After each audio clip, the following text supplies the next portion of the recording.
설교 제목은 물속에 길을 내신 하나님입니다. 하나님은 10가지 재앙을 통해 이스라엘을 애굽으로부터 구원해 내십니다. 그리고 이스라엘을 그들의 조상 아브라함에게 주시기로 약속하신 약속의 땅 가나안으로 인도해 가십니다. 애굽에서 가나안까지 갈 때 가장 빠른 길은 블레셋을 통과하는 길입니다.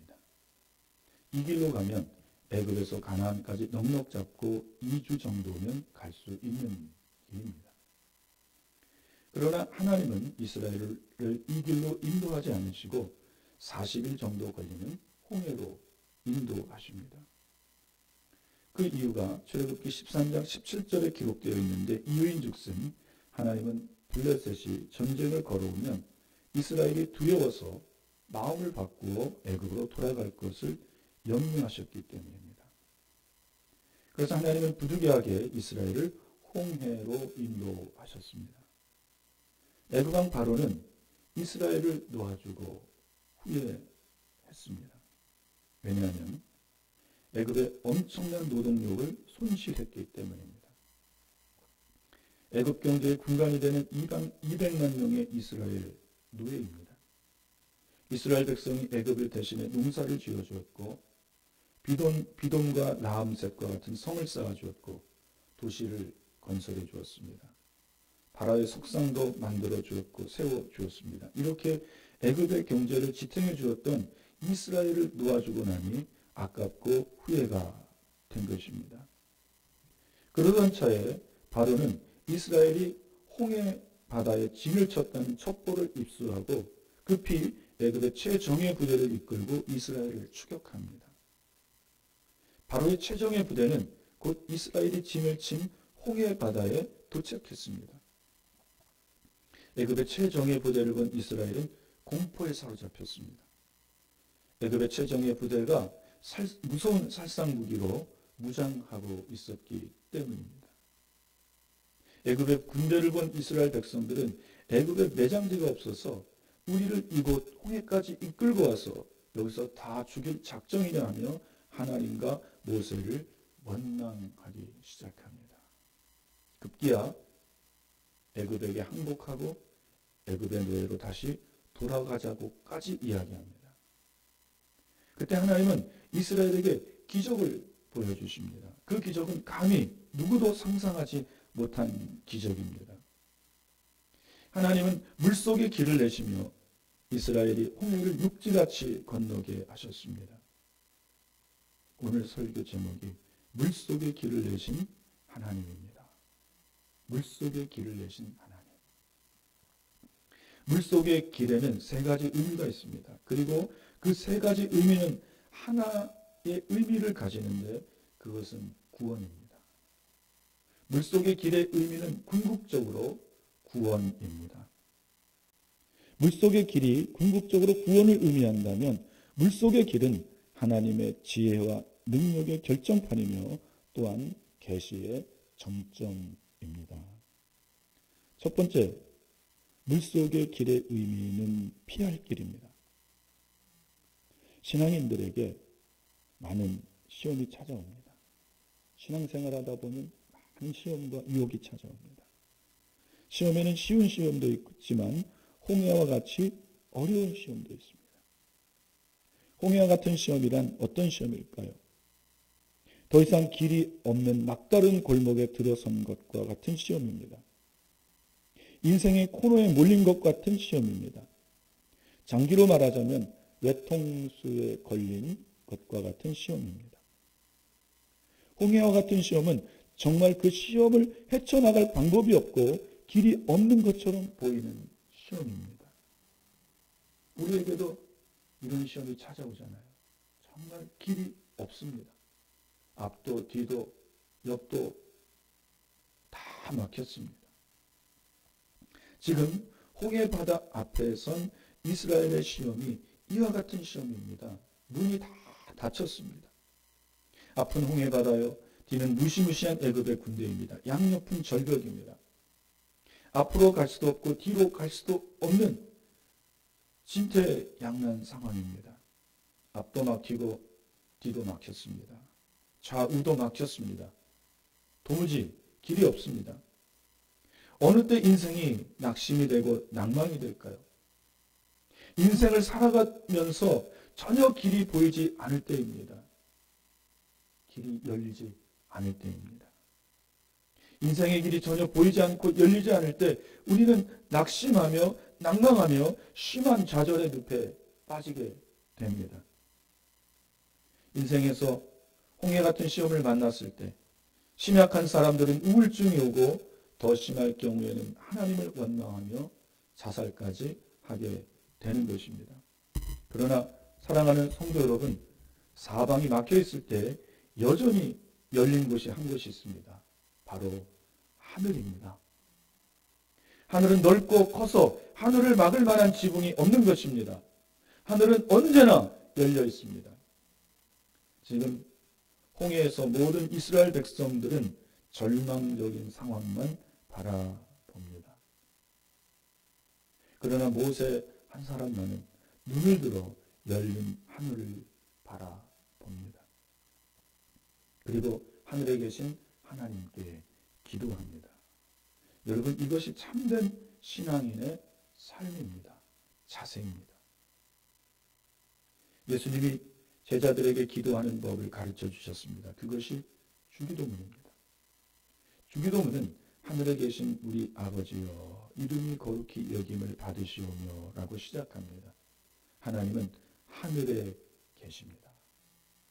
그러므로 사랑하는 여러분, 지금 여러분의 사방을 둘러싸고 있는 절망적인 상황을 바라보지 마시고 오직 눈을 들어 하늘에 계신 하나님을 바라보시고 하나님께 기도하시기를 바랍니다.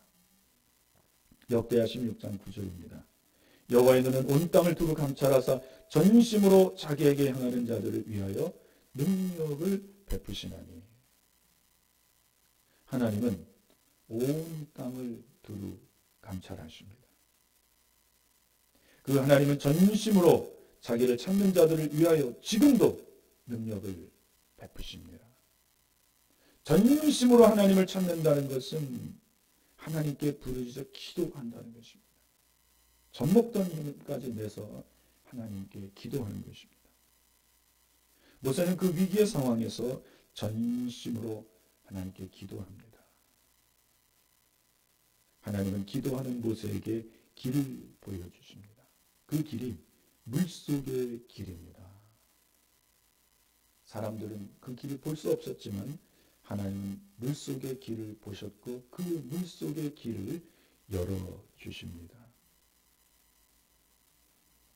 이사야 55장 8절 9절입니다. 이는 내 생각이 너희의 생각과 다르며 내 길은 너희의 길과 다름이니라. 여호와의 말씀이니라. 이는 하늘이 땅보다 높음같이 내 길은 너희의 길보다 높으며 내 생각은 너희의 생각보다 높음이니라. 이 말씀은 한마디로 하나님의 지혜와 능력은 사람의 지혜와 능력과 비교할 수 없이 높고 크시다는 것입니다. 하나님은 이스라엘을 위해 물속의 길을 여셨습니다. 물속의 이 길은 그 누구도 감히 상상하지 못한 일이며 할 수도 없습니다. 오직 하나님의 지혜와 능력으로만이 여실 수 있는 길이에요.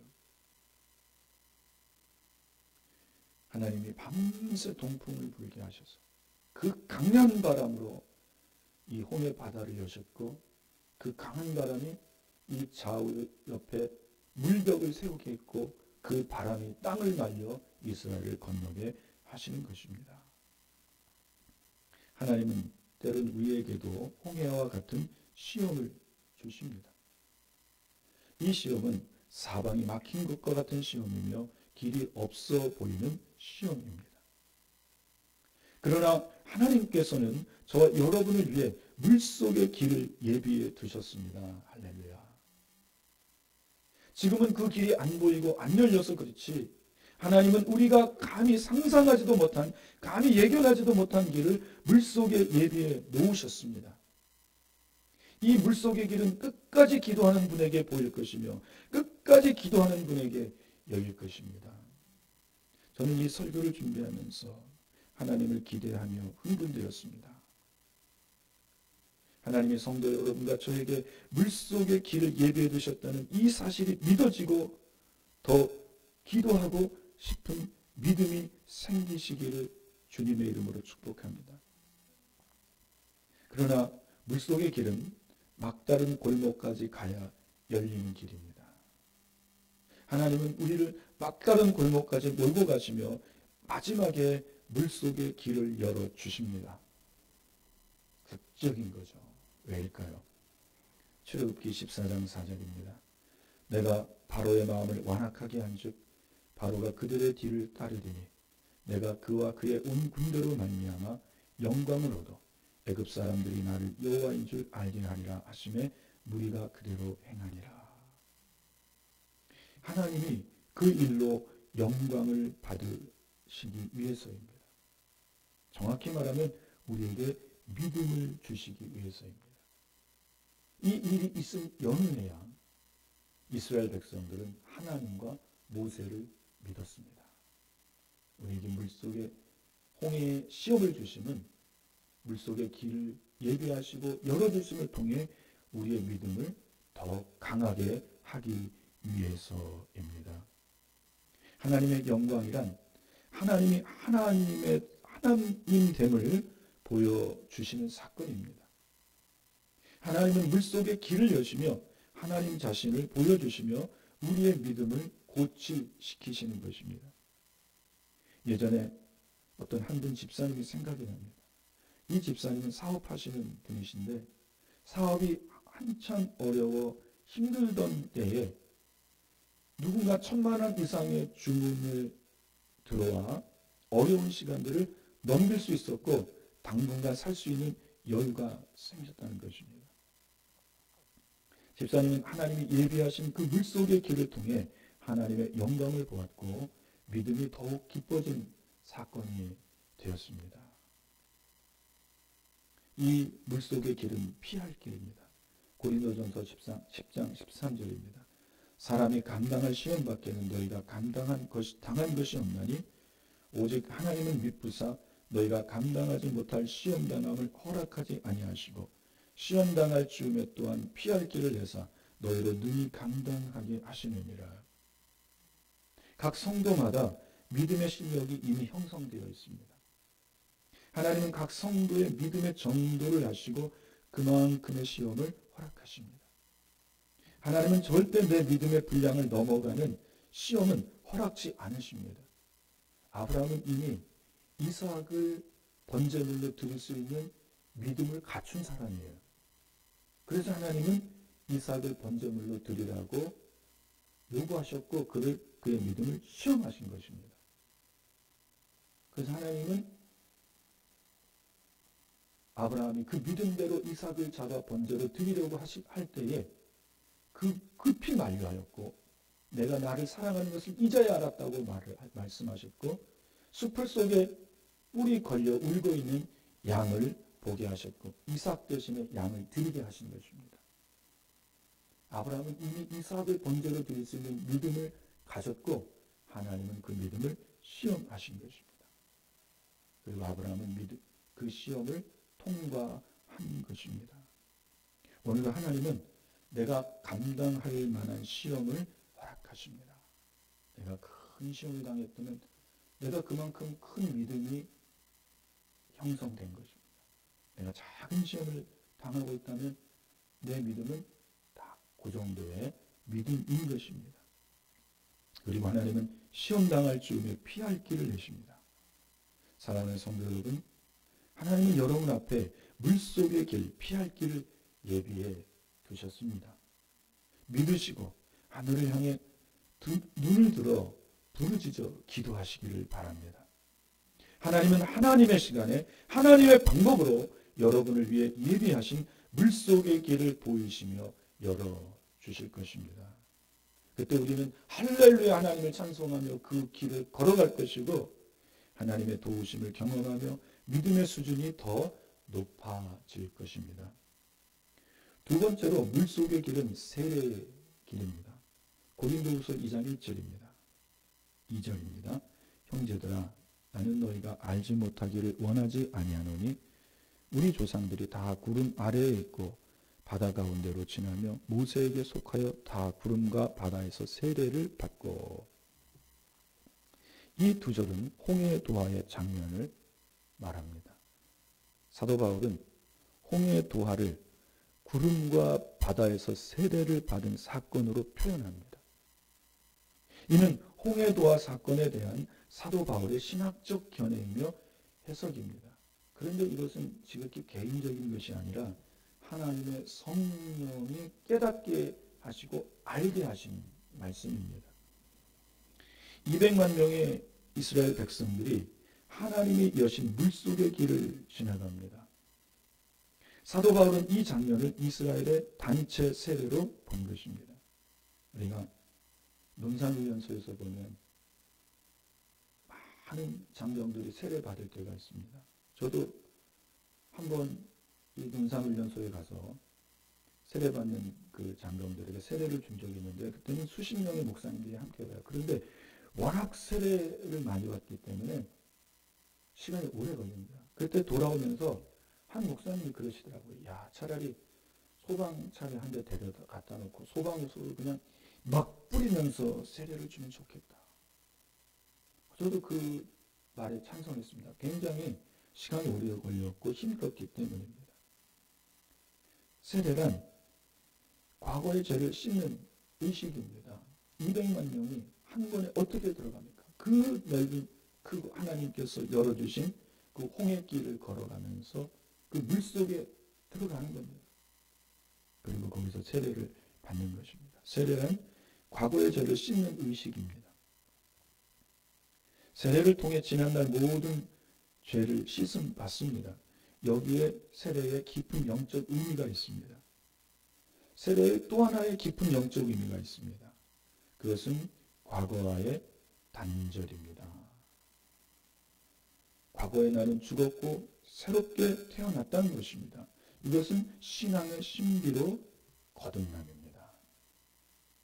사도 바울은 홍해도하 사건을 세례로 보았습니다. 바울은 아마도 세례의 영적 의미를 죄 씻음의 의미보다 후자의 의미인 과거와의 단절로 보았을 것입니다. 세례의 헬라어는 밥티조입니다. 밥티조의 뜻은 온몸을 물속에 잠그다입니다. 온몸을 물속에 잠글 때 얼굴까지 물속에 잠기는데 물속에 잠길 때 호흡이 끊깁니다. 그래서 우리 대한예수교 장로회 통합축교단에 속한 우리 교회에서는 세례를 약식으로 주죠. 이렇게 작은 그릇에 성수라고 해서 거룩한 물이라고 해서 그 물을 담고 제가 장갑을 끼고 물을 적셔서 머리 위에 손을 얹고 세례식을 합니다. 그런데 엄밀히 말하면 세례는 침례교에서 행하는 것처럼 해야 됩니다. 침례교는 한 물가나 혹은 목욕탕 같은 데 가서 그곳에서 옷을 입고 온몸을 물속에 잠깁니다. 예수님도 세례 요한에게 침례 받으셨거든요. 그래서 침례교에서는 침례 요한이라고 그러죠. 우리가 온몸을 물속에 잠글 때 얼굴까지 물속에 잠기는데 그 물속에 잠길 때 호흡이 끊어집니다. 그리고 물 밖에 나올 때 새로운 호흡을 합니다. 물속에 잠길 때 내 과거의 모든 죄가 사라졌음을 의미합니다. 또한 내 과거의 사람이 죽었음을 의미합니다. 이것은 과거의 단절을 의미합니다. 이스라엘 백성들은 출애굽하였지만 홍해를 건너기 전까지 여전히 애굽을 그리워했고 애굽에 대한 향수병에 걸려 있었습니다. 애굽의 애굽의 주인이 주었던 고기를 그 부뚜막에 앉아서 구워 먹던 시절을 생각했고 또 그 땅에서 먹었던 부추와 매와 수박을 먹었던 것을 생각했습니다. 그래서 홍해바다 앞에서 애굽의 군대를 보고 다시 애굽으로 돌아가자고 했던 것입니다. 홍해를 건넌 이후에도 애굽에서 먹었던 매와 부추와 수박 그리고 고기를 그리워하고 있는 것입니다.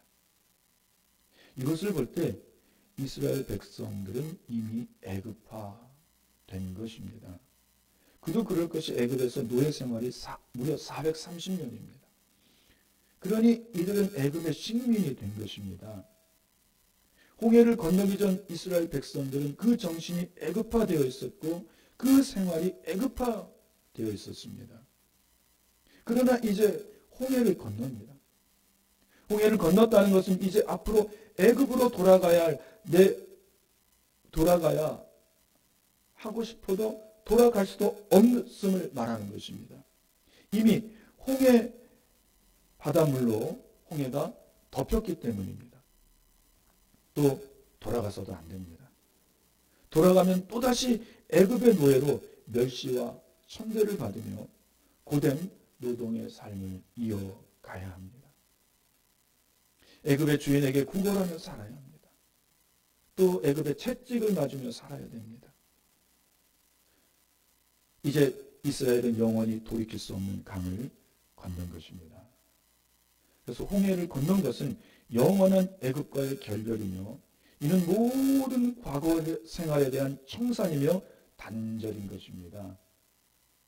하나님은 이것을 위해 이스라엘을 홍해로 인도하신 것입니다. 홍해를 건넌 이스라엘 백성들은 생각과 의식을 바꿔야 합니다. 이제 노예가 아닌 하나님의 자녀로 자유인으로 살아야 합니다. 사랑하는 성도 여러분, 우리 모두는 홍해를 건넌 사람들입니다. 애굽을 세상으로 본다면 우리는 이제 세상의 노예의 생활을 정리하고 그것들과 단절해야 합니다. 그리고 하나님의 자녀로 자유인으로 살아가야 합니다. 이제는 더 이상 죄의 노예가 아닙니다. 고린도후서 5장 17절입니다. 그런즉 누구든지 그리스도 안에 있으면 새로운 피조물이라 이전 것은 지나갔으니 보라 새 것이 되었도다. 새로운 피조물의 삶은 과거의 삶과 단절된 삶입니다. 옛사람이 죽고 새사람이 사는 것입니다. 예수님을 믿고 거듭난 어거스틴이 어느 날 자신이 평소 잘 가던 술집 앞을 지나가고 있었습니다. 그때 어거스틴을 잘 알고 지내던 한 술집 여인이 어거스틴을 보며 반가워하며 술집으로 그를 인도하려고 했습니다.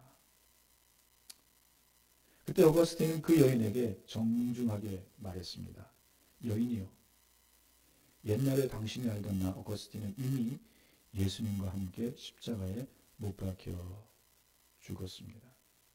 술 취하고 방탕한 생활을 하던 나 어거스틴은 죽었습니다. 그리고 나는 이미 성령으로 거듭난 새 사람이 되었습니다. 그러니 나를 옛날에 방탕한 어거스틴으로 보지 말아 주십시오. 이제부터는 예수를 믿고 거듭난 새 사람으로 도와주십시오 하고 정중하게 말했다고 합니다. 우리 모두는 이미 홍해를 건넌 사람들입니다. 아직까지 홍해를 건너지 않은 분이 계십니까? 하나님 앞에 세례받을 수 있기를 주님의 이름으로 축복합니다. 세례를 통하여 여러분의 과거의 모든 죄를 씻어내십시오. 그리고 세례를 통하여 여러분의 모든 과거의 삶과 옛사람의 삶과 결별하시기를 축복합니다. 그래서 우리의 모든 과거에 제약된 생활과 결연히 단절해야 합니다. 그리고 새롭게 된 피조물로 살아가야 합니다. 거룩하고 성결한 하나님의 백성으로 살아가야 돼요. 여러분 안에 있는 옛사람의 제약된 모습을 버리십시오. 술 취하고 방탕하고 음란하고 음행하는 옛사람의 모습을 버리십시오. 그것과 결연히 단절하십시오. 잘못된 제약의 습관을 버리시기를 바랍니다. 그리고 이제부터 새로운 피조물로 거듭나 하나님의 자녀의 빛의 자녀답게 거룩하고 성결하게 살아가시기를 주님의 이름으로 축복합니다. 세 번째로 물속의 길은 하나님께 나가는 길입니다. 요한복음 14장 6절입니다. 예수께서 이르시되 내가 곧 길이요 진리요 생명이니 나로 말미암지 않고는 아버지께로 올 자가 없느니라. 하나님께서는 세상 모든 죄인들이 하나님께로 올 수 있는 유일한 길을 만들어 놓으셨습니다. 그 길은 물속의 길처럼 감히 누구도 상상하지 못한 길입니다. 고린도후서 1장 22절부터 25절까지 말씀입니다. 유대인은 표적을 구하고 헬라인은 지혜를 찾으나 우리는 십자가에 못 박힌 그리스도를 전하니 유대인에게는 거리끼는 것이요 이방인에게는 미련한 것이로되 오직 부르심을 받은 자들에게는 유대인이나 헬라인이나 그리스도는 하나님의 능력이요 하나님의 지혜니라. 하나님의 어리석음이 사람보다 지혜롭고 하나님의 약하심이 사람보다 강하니라. 하나님께서 죄인들이 하나님께로 올 수 있게 만들어 놓은 유일한 길은 바로 예수 그리스도의 십자가입니다. 오직 예수 그리스도의 십자가만이 하나님께로 갈 수 있는 유일한 길입니다. 요한복음 14장 6절에서 예수님은 내가 곧 길이요 진리요 생명이니 나로 말미암지 않고는 아버지께로 올 자가 없느니라고 하셨습니다. 이 말씀을 영어 성경에서 보면 I am the way, the truth, and the life. 길과 진리, 생명 앞에 정관사 더가 붙어 있습니다. The way, the truth, the life. 그 길, 그 진리, 그 생명으로 예수님은 하나님 앞에 나갈 수 있는 유일한 분이시라는 것입니다. 그 길, the way, 유일한 길이라는 거예요. 석가를 통해, 마호멧을 통해, 그 누구를 통해 하나님 앞에 나갈 수 없습니다. 오직 예수님을 통해서만 유일하게 하나님 앞에 나갈 수 있습니다. 이것에 우리 기독교는 타협이 없습니다. 우리는 이것 때문에 나중에 순교 당할 때 순교 당해야 됩니다. 그래야 그 믿음으로 천국 가거든요. 이런 의미에서 예수 그리스도는 신약의 물속의 길입니다. 죄인들의 죄를 위해 예수님이 못 박혀 죽은 십자가는 유대인에게 거리끼는 것이라고 합니다. 이는 십자가에 달린 예수가 구원을 이루는데 합당하지 않다는 것입니다. 유대인이 이와 같은 생각은 신명기 21장 22절 23절에서 근거합니다. 사람이 만일 죽을 죄를 범함으로 내가 그를 죽여 나무 위에 달거든 그 시체를 나무 위에 밤새도록 두지 말고 그날에 장사하여 내 하나님 여호와께서 내게 기업으로 주시는 땅을 더럽히지 말라. 나무에 달린 자는 하나님께 저주를 받았음이니라. 율법은 죽을 죄를 지은 자를 나무 위에 달아 죽이라고 말합니다. 그리고 날이 저물기 전에 죄인을 죽여 그날에 장사하여 그 땅을 더럽히지 말라고 합니다. 또 율법은 나무에 달린 자는 하나님께 저주를 받은 자라고 선언합니다. 십자가는 나무로 만들어진 사형틀입니다. 유대인들은 신명기 율법에 의하여 예수님을 하나님께 저주받은 자로 여기는 것입니다. 유대인들은 어떻게 하나님의 저주를 받고 나무에 달려 죽은 자가 자기들의 구원자가 될 수 있느냐는 것입니다. 예수님은 율법상 도저히 자기들의 구원자가 될 수 없는 것입니다. 그래서 유대인들에게 십자가는 거리끼는 것이 된 것입니다. 이방인들에게 십자가는 미련한 것이라고 합니다. 십자가는 로마의 형틀로서 가장 극악한 죄수에게 내리는 형집행법입니다. 십자가에 달린 죄수는 주로 로마에 반역한 반역자들입니다. 반역에 실패한 자들이 십자가에 못 박혀 사형당했습니다.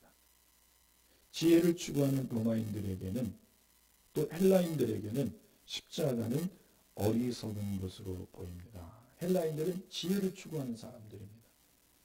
그런데 구원자가 죽었다는 것은 어리석고 무능하고 미련한 것을 뜻한다는 것입니다. 어떻게 실패한 자가 우리의 구원자가 될 수 있느냐는 것입니다. 그러나 오직 부르심을 입은 우리에게는 그리스도의 십자가는 구원을 주시는 하나님의 지혜와 능력입니다. 하나님은 그리스도의 십자가에 구원의 능력을 주셨습니다. 누구든지 십자가 위에 달리신 예수님을 믿기만 하면 하나님은 그를 의롭다 인정해 주시고 하나님의 자녀 삼아 주시고 구원의 은혜와 은총을 베푸시는 것입니다. 하나님은 오직 예수 그리스도를 통해서만이 하나님께로 나올 수 있게 하셨습니다. 예수 그리스도만이 하나님께로 나가는 유일한 구원의 길입니다. 사도행전 4장 12절입니다. 다른 이로서는 구원을 받을 수 없나니 천하 사람 중에 구원을 받을 만한 다른 이름을 우리에게 주신 일이 없음이라 하였더라.